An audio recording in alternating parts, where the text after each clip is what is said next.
Three words to describe this episode: cerebral, beautiful, and tragic. Hi, nice to meet everybody. I'm Dave Wilson, the Supervising Director of Secret Level, which launches on Amazon Prime in December. Incredibly excited to be here today to celebrate this coming together of 15 different IPs to celebrate gaming and gamers the world over, and specifically to talk to you today about Honor of Kings.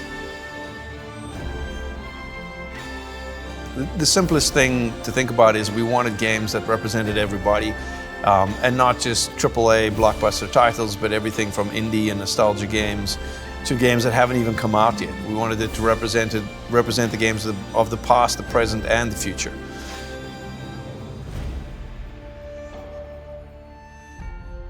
Yes, Blur's created trailers with the Honor of Kings team before, so we're very familiar with them and how picky they are and the high standards they have, so they are a perfect fit for our show.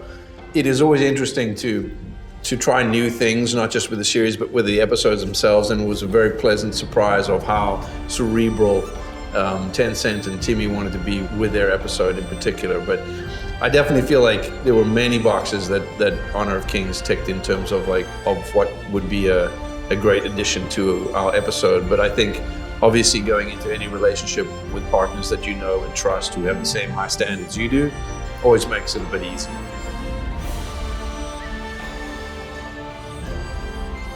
On the cultural side thing, like I mentioned in the previous question, how the author of the short story, S.L. Wang, actually taught computer science in China.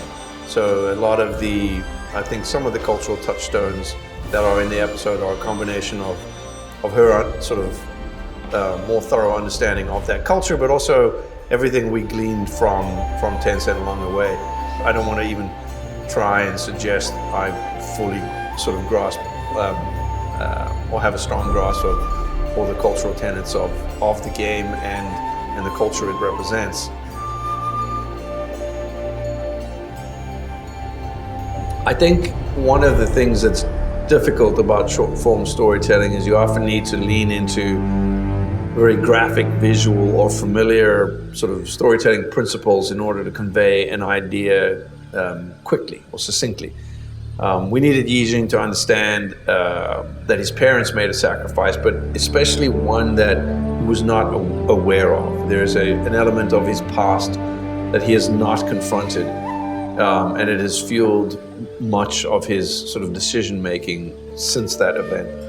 So yes, I do think that there are elements of it that are, sort of cliche or tropey, but we wanted you to understand as an audience there was a traumatic event in his past that has influenced who he is, but that event is not what he remembers it being.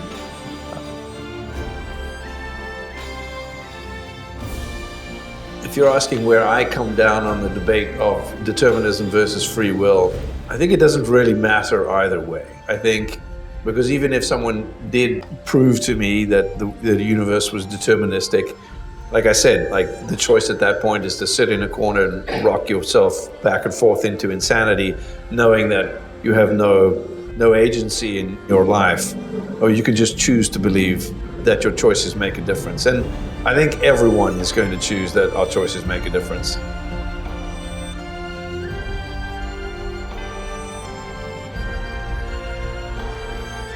The ending of the episode is probably my favorite part, just in not only what it has to say about the episode, but the nature of which we discovered that ending. It wasn't in the original script.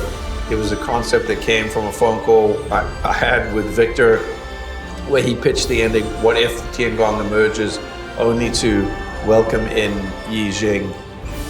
And then the other part of that I love is, if you're asking if it's the original timeline or we're on a cycle, there's no difference between those events. It's the same thing. Like the Tiangong answers that too in the episode. There's no difference between remembering the past and imagining the future. It's sort of an encapsulation of the idea that the universe is deterministic. But it's a sort of lovely Black Mirror-esque ending to our episode that we did not come up with.